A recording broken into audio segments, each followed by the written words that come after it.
the whole idea, because you said that Nathan is sort of this, in a sense, sort of egomaniacal. He loves the control. He kind of gets off on, blah, blah, blah. To me, this scene gets into a sort of counter argument that the movie is making, or that Nathan is trying to make against that idea, which is where Caleb asks, why did you create Ava? And because I want to see what you think about this.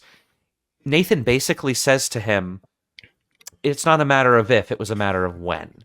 This is just this is an evolution. Mhm. I don't see Ava as much as a decision, and more of as an evolution. If it wasn't going to be me, it was going to be someone. And there's this kind of like malaise about it. It's not that notable. It's just a matter of when. That seems to sort of defend him in the sense that, I'm just this guy that has the resources. I have the money. I have the tools. I've worked hard for it. I'm doing something good for humanity. This is where it was going to happen anyway. Very deterministic. What do you think about that? How does that square with what you were saying about how this is just all basically kind of an ego project? Yeah, so I think he's right to a degree. This is going to happen. The AI train has way fucking left the station. It is ingratiated into every aspect. It's in your car. It's in this. What we're doing right now is there's so many little synapses firing in our computers that are being managed by AI. AI is everywhere. So the idea that we would get to a point where we create a humanoid robot that we want to, part of the reason that we're trying to do things the way that we are and why Nathan does what he does, people have a discomfort with robots. They have a discomfort talking to a machine with ease, right? Like they feel like it has to be like machine, like the way you talk to Alexa, who's probably going to turn on right now. The way you talk to that. And there's like a sort of staccato and a discomfort because you're not looking at a face. You're just speaking. Mm-hmm. I'm making sure Alexa's off. With Ava, you've now attached human feature to it, right? So I look at this question, and I'm so glad you brought this up because this was going to be something I wanted to talk about. The question was, why did you create Ava? Not why did you create AI or this AI? It is not a surprise at all to me that when you look at the previous versions of Ava, they're all women. Every single one of them is a woman. Nathan, for all his brilliance, exhibits a very, and no offense to the tech bros, but a very classic business pilled tech bro alpha male facade that is masking a deep amount of loneliness and disconnect with humanity. Yeah. And so when he asks, like, why did you invent Ava? It's a very easy answer to say, like, well, this was going to happen.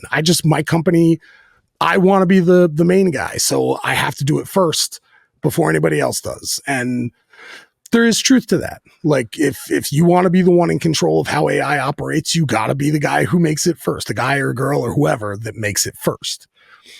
But why did he make Ava? Why did he specifically make them beautiful women? I think speaks a lot more to Nathan's insecurities about his own masculinity. The fact that he desires to control these AI humanoid robots that are all created to look like female humans.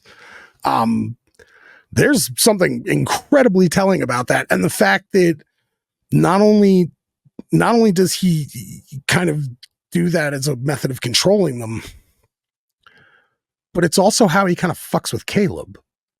Like he uses, Alicia Vikander's beautiful. He uses her pretty face and this body contour of a woman to mess with Caleb's head, because he knows that when you see that face, like they have a great discussion about the gray box. Like, why didn't you, because he says that, why didn't you just make her a gray box? And he's like, why would you talk to a gray box? Like the interaction you want to move past the uncanny valley into something that makes you feel comfortable with it being in the room with you. Right.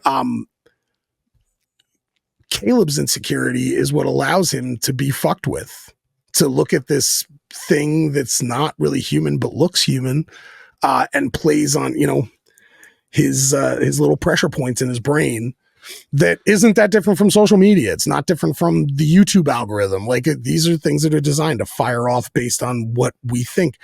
His whole bit about, you know, using search engine data to create these AIs is brilliant, because it is. It's not just what people look for, but how they look for it.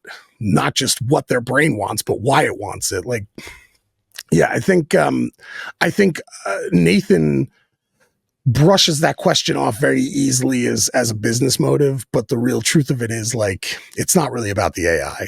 Like, the AI is amazing, and what he's created is incredible and revolutionary and all those things. But what he put it in was a small statured woman who he thought he would be able to control and make do whatever he wanted it to do. Yeah, that's it's very difficult to argue against that.